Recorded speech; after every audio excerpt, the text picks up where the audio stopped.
queridas irmãs, vamos nesse momento relaxar o nosso corpo material, relaxar a nossa mente, nos colocarmos em paz e receptivos para tentar, através da nossa compreensão, absorver as palavras do Mestre Jesus,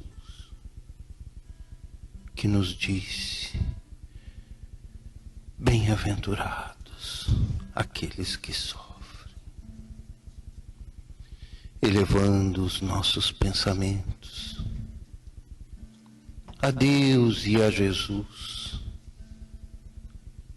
Vamos nesse momento orar aquele poema de luz e amor que o Cristo nos deixou, dizendo: Pai nosso que estás nos céus, santificado seja o vosso nome. Venha a nós o vosso reino de amor, paz, cura e prosperidade. Seja feita a vossa vontade, assim na terra como em todos os mundos habitados. Dai-nos, Senhor, o pão do corpo e da alma. Perdoa as nossas dívidas, na medida em que perdoamos nossos devedores. E não nos deixeis, Senhor, sucumbir às tentações, mas livra-nos de todos os males, hoje e sempre, que assim seja. Graças a Deus, graças a Jesus. Bom dia a todos os ouvintes da Rádio Termal, bom dia aos internautas que nos acompanham pelo canal do YouTube.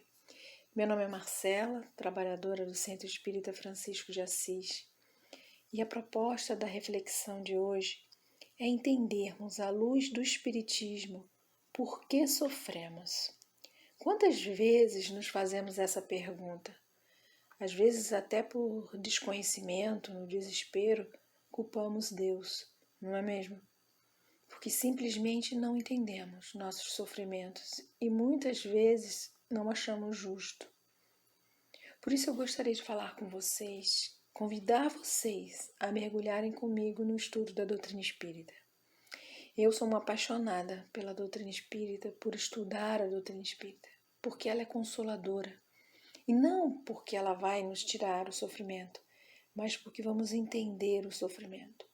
E talvez seja esse o nosso grande problema, não entender o porquê as coisas acontecem. Jesus disse: conhecereis a verdade e a verdade vos libertará. Então vamos tentar entender um pouquinho do que ele estava querendo dizer com isso e por que a doutrina espírita é uma doutrina consoladora. A doutrina espírita tem alguns pilares, alguns princípios que a sustentam, que é a sua base. São eles a existência de Deus, a imortalidade da alma, a comunicação dos espíritos, a reencarnação, a pluralidade dos mundos habitados e a moral de Jesus. São princípios, como eu falei, que são a base dessa doutrina. O primeiro pilar é a existência de Deus. Nós acreditamos na existência de Deus, mas um Deus bom e justo.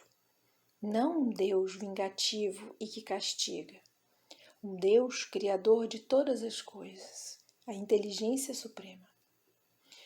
Um segundo pilar, que é a imortalidade da alma.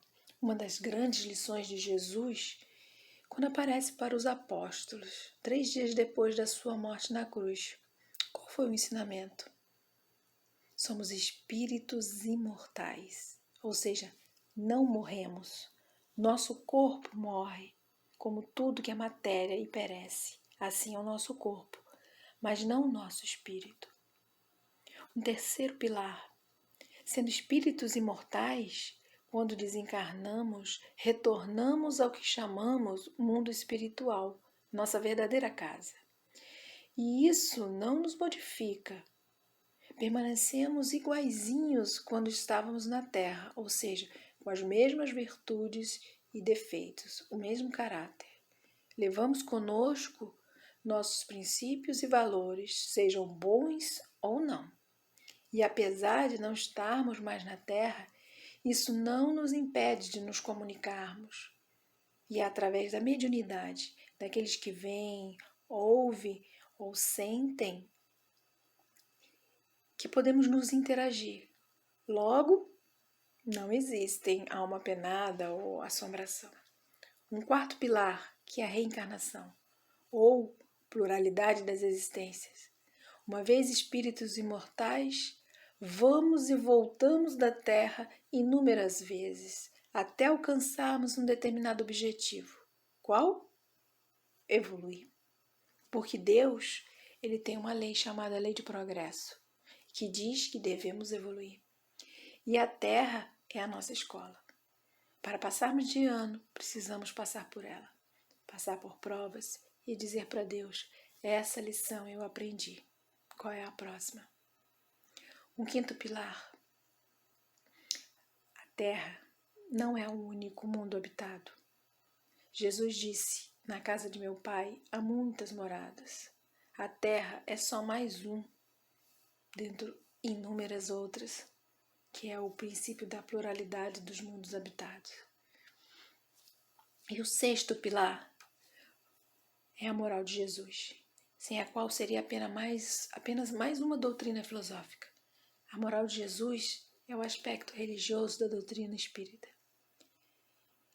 Vejo como uma ferramenta, um instrumento o qual vamos utilizar, que vai nos ajudar nesse nosso processo de evolução.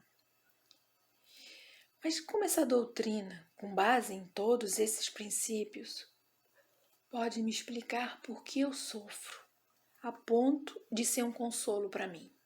Essa é a grande questão. Como esses princípios podem me ajudar a entender?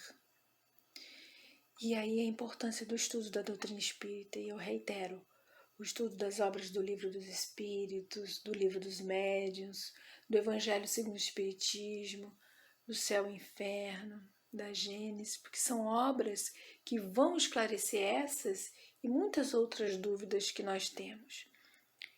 Quem tiver essas obras hoje pode me acompanhar. Eu vou utilizar hoje o Livro dos Espíritos e o Evangelho segundo o Espiritismo. Então eu gostaria muito que vocês acompanhassem meu raciocínio.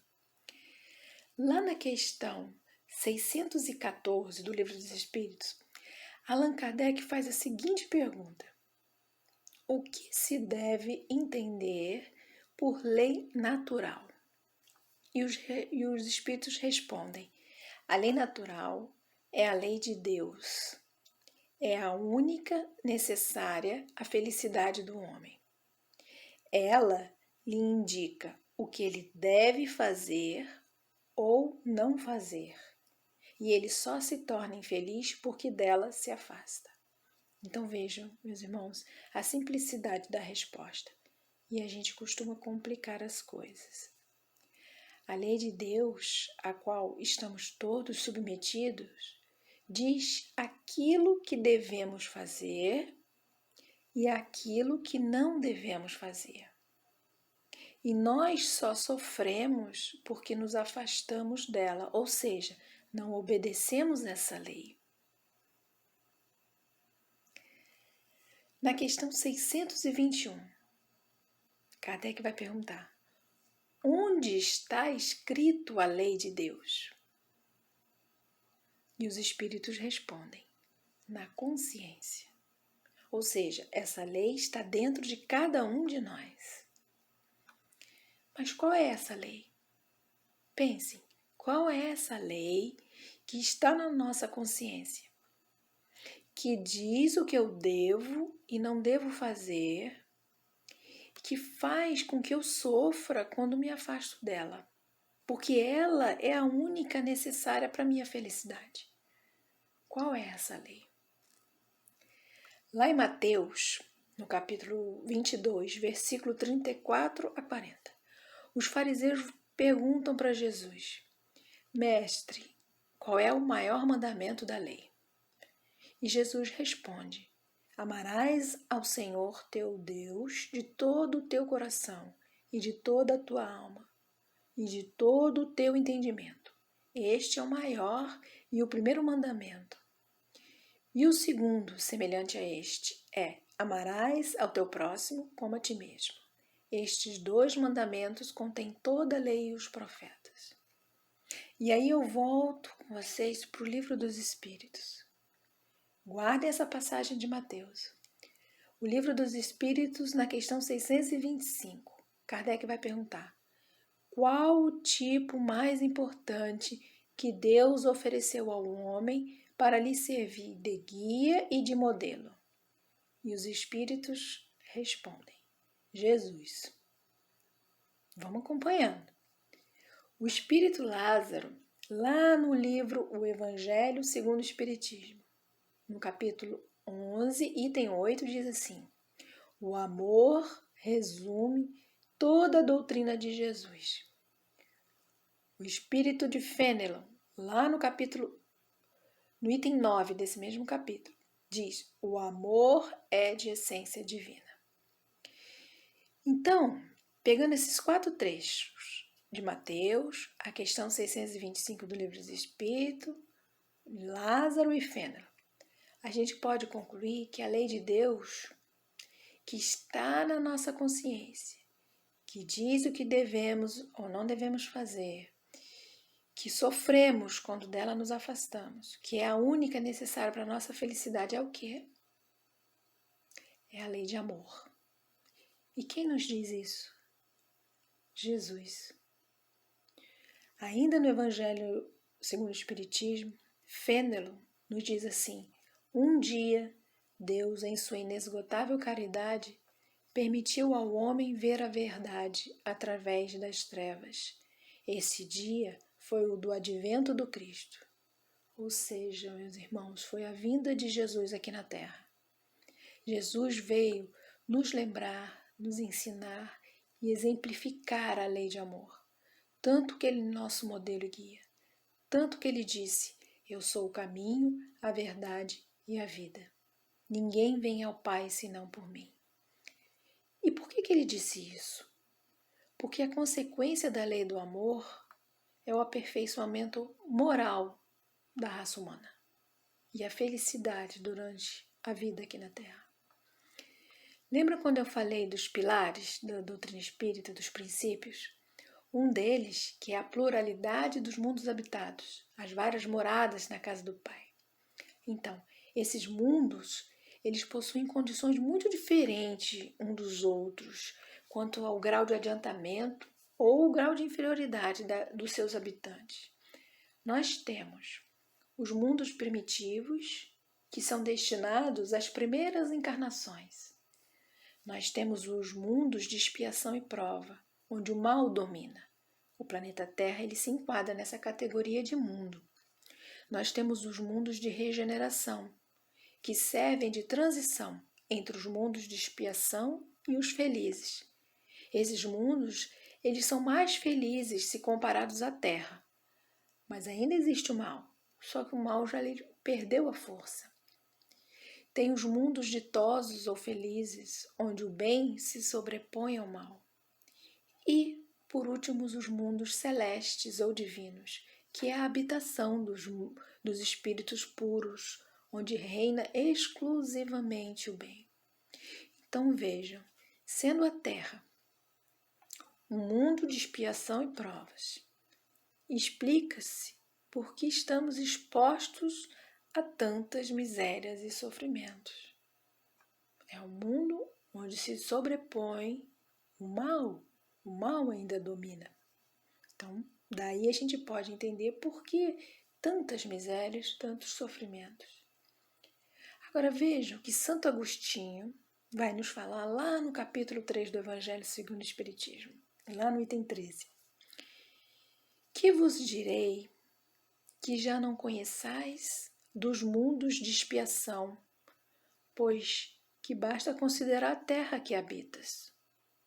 A superioridade da inteligência, num grande número de seus habitantes, indica que ela não é um mundo primitivo, destinado à encarnação de espíritos ainda mal saídos das mãos do Criador.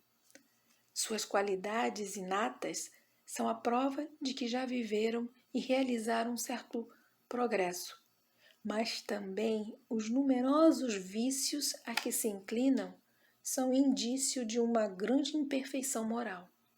Eis porque Deus os colocou num mundo ingrato, para expiarem suas faltas através de um trabalho penoso e das misérias da vida, até que se façam merecedores de passar para um mundo mais feliz. Então, meus irmãos, esse é o raciocínio. É muito importante refletirmos com calma sobre tudo isso. Uma pergunta pode passar pela nossa cabeça agora. Por que os espíritos dizem que sofremos porque nos afastamos da lei de Deus? Né? A questão 614, lá do Livro dos Espíritos, certo? Mas o raciocínio mas eu não faço mal para ninguém. Nunca fiz e mesmo assim eu sofro. Sofro injustiças, sofro humilhações, sofro com doença. Isso está errado, não faz sentido. Não faz sentido. Pode ser que a gente tenha esse raciocínio, não é mesmo? E aí é importante a gente destacar 2 pontos nesse questionamento, até para responder esse questionamento. Primeiro ponto, não existe erro na lei de Deus. Nós que ainda não entendemos, na qualidade de espíritos imperfeitos que ainda somos, espíritos que vivem num mundo de expiação e prova. O sofrimento é uma advertência de que andamos mal. Por mais leve que seja uma falta, sempre será uma falta. Segundo ponto. No Evangelho segundo o Espiritismo, lá no capítulo 5, Bem-aventurados aflitos, onde Kardec fala sobre a justiça das aflições, ali a gente observa, e ele mesmo nos fala, que as aflições podem ser de 2 espécies. Causas atuais, ou seja, da vida presente, de hoje, e de causas anteriores, ou seja, trazemos de outras existências. Nesse mesmo capítulo, Kardec nos lembra que não devemos esquecer jamais que estamos num mundo inferior, onde somos retidos pelas nossas próprias imperfeições. E que a cada aflição, a cada dificuldade, devemos lembrar que se estivéssemos num mundo mais avançado, não teríamos de sofrer com essas vicissitudes. E que depende de nós não voltarmos a esse mundo, desde que trabalhemos para nos melhorar. E aqui eu chamo a atenção para esse final, quando ele diz, desde que trabalhe para se melhorar. O trabalho, ele não é material para nosso sustento. Aqui é o trabalho de autoconhecimento e melhoramento, que se faz urgente. Esse trabalho, Santo Agostinho nos fala lá na questão 919 do Livro dos Espíritos, que mais na frente eu vou ler para vocês, e que de outra forma não vamos entender e aceitar o porquê de sofrermos. O que Jesus dizia depois de curar alguém? Vai e não peques mais. Por que ele dizia isso? Porque todo mal que nos acontece é fruto do nosso mau proceder. Porque estamos submetidos a uma lei chamada lei de causa e efeito. Essa é uma lei divina. Eu posso dar um exemplo. Mágoa, ressentimento, ódio, vingança, egoísmo, orgulho, são faltas perante a lei de Deus. Qual lei? A lei de amor. Com base na lei de amor, podemos substituir esses sentimentos negativos que eu citei agora, como exemplo, por paciência, por indulgência, por tolerância, por perdão, humildade. Porque o que Jesus nos ensinou? O que vemos no Evangelho? Que devemos fazer a caridade. quando ele diz amar o próximo e amar o inimigo. Então, a paciência, a indulgência, a tolerância, o perdão das ofensas é caridade. E ele foi claro nisso. Porque caridade não é só dar o material. Vejam, meus irmãos, o Evangelho ele está cheio de ensinamentos. E eu vou trazer alguns para vocês. Espírito João, bispo de Bordeaux, em 1862 ele diz: sede indulgentes para as faltas alheias, quaisquer que sejam. Não julgueis com severidade, senão as vossas próprias ações, e o Senhor usará de indulgência para convosco, como usastes para com os outros. Espírito José, em 1863, ele diz: Espíritas, queremos hoje falar-vos da indulgência, esse sentimento tão doce, tão fraternal, que todo homem deve ter para com seus irmãos, mas que tão poucos praticam. Paulo, apóstolo, em 1861 diz: perdoar aos inimigos é pedir perdão para si mesmo. Perdoar aos amigos é dar prova de amizade. Perdoar as ofensas é mostrar que se melhora. Lacordaire, em 1863, nos diz: humildade é uma virtude bem esquecida entre vós. O orgulho é o terrível adversário da humanidade. Agora eu vou trazer algumas questões do Livro dos Espíritos para a gente fechar esse raciocínio. Principalmente para instigar vocês a buscarem o Livro dos Espíritos para estudá-lo. Tantas dúvidas que temos e que podemos tirar desta obra, todas as respostas. Então vamos lá? Questão 785. Kardec pergunta: qual o maior obstáculo ao progresso? E os espíritos respondem: o orgulho e o egoísmo. Vamos para outra. Questão 913. Entre os vícios, qual o que podemos considerar radical? Os espíritos respondem: já dissemos muitas vezes, o egoísmo. Dele se deriva todo o mal. Estudai todos os vícios e vereis que no fundo de todos existe egoísmo. Por mais que luteis contra eles, não chegareis a extirpá-los enquanto não os atacar pela raiz, enquanto não lhes houver destruído a causa. Que todos os vossos esforços tendam para esse fim, porque nele se encontra a verdadeira chaga da sociedade. Quem nesta vida quiser se aproximar da perfeição moral, deve extirpar do seu coração todo sentimento de egoísmo, porque o egoísmo é incompatível com a justiça, o amor e a caridade. Ele neutraliza todas as outras qualidades. Questão 909. O homem poderia sempre vencer as suas más tendências pelos seus próprios esforços? É a pergunta. E a resposta dos espíritos: sim. E às vezes com pouco esforço. O que lhe falta é a vontade. Ah, como são poucos os que se esforçam. Questão 917. Kardec vai perguntar: então qual é o meio de se destruir o egoísmo? Caridade e fraternidade. Pois é, meus irmãos. Vamos lá para a questão 886. A pergunta: qual o verdadeiro sentido da palavra caridade, como a entendia Jesus?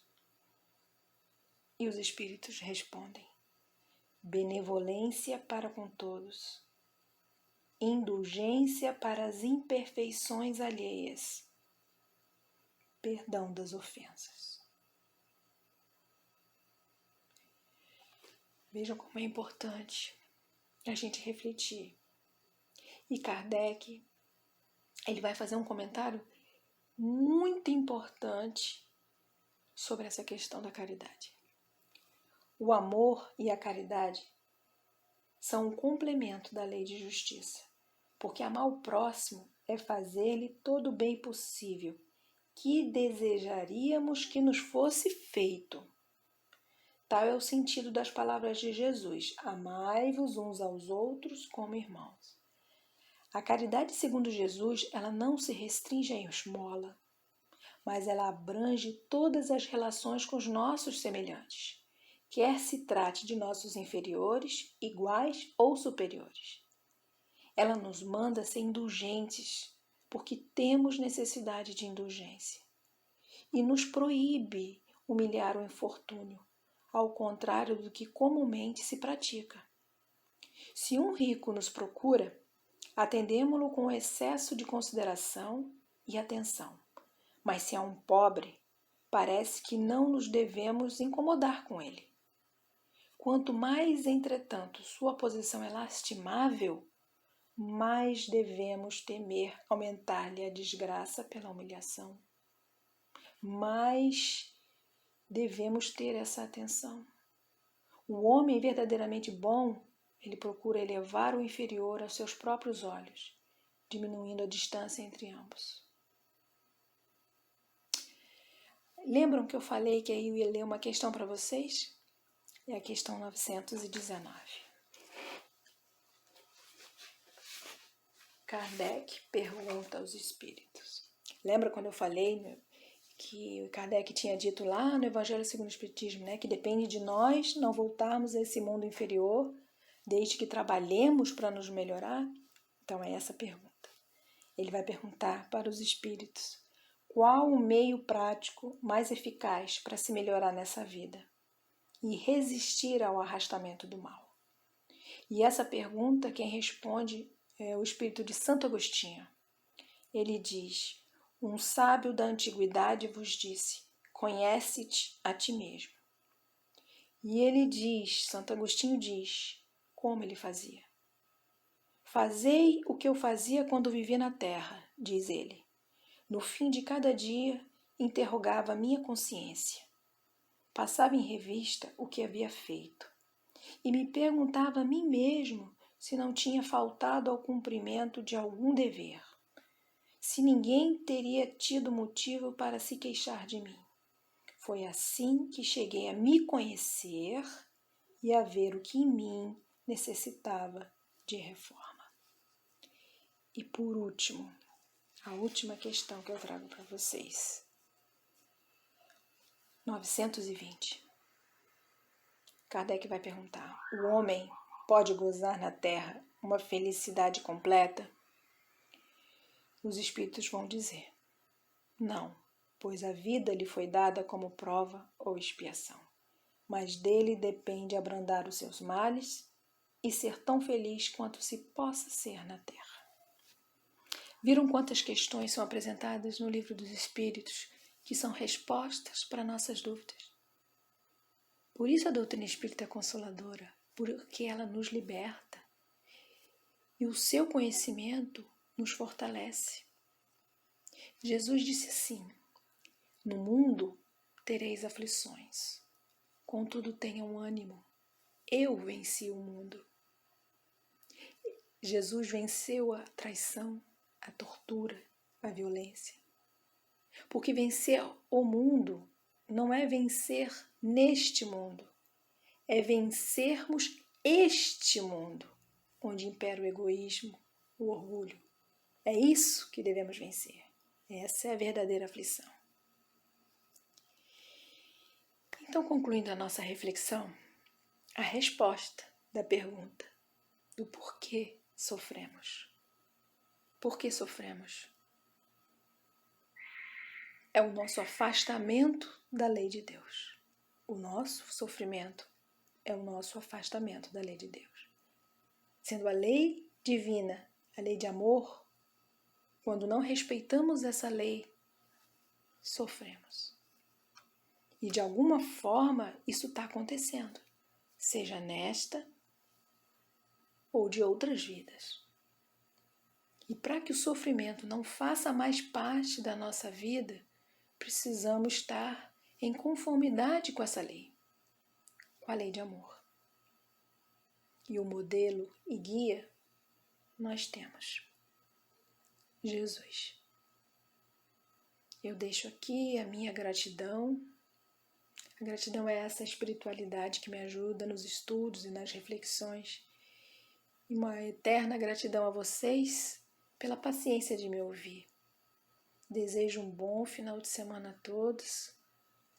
Desejo muita paz e muita luz. Então, queridos irmãos, neste momento em que nos preparamos para o passe, que cada um possa elevar bem alto seus pensamentos, ir ao encontro de Jesus, podendo também levantar suas mãos, ou levar sua mão ao seu ferimento, à sua dor, à sua angústia, à sua dor física, à sua dificuldade do momento.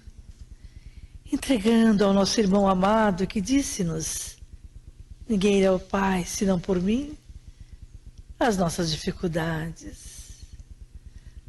Pois que temos o Pai que tudo sabe, que tudo vê, que conhece os nossos sofrimentos, mas que enviou seu Filho amado para nos auxiliar a entender, a seguir em frente, sem jamais perder a esperança, sem perder a fé, que cada dia é um dia a ser vivido, porque esse presente chamado vida que nos foi dado, só o Pai sabe o tempo do seu extermínio. E que nós, na nossa pequenez de entendimento, possamos seguir os passos do Mestre amigo e seguir os seus ensinamentos, colocando em prática, principalmente, o seu amor. Pedimos, Pai amado, que neste momento toda a humanidade seja envolvida na tua luz de amor, encarnados e desencarnados. Que cada irmão possa receber um abraço amigo na forma de conforto espiritual, na forma do perdão, na forma de paz, de harmonia. Que cada lar seja visitado por um anjo amigo e assim o equilíbrio se faça.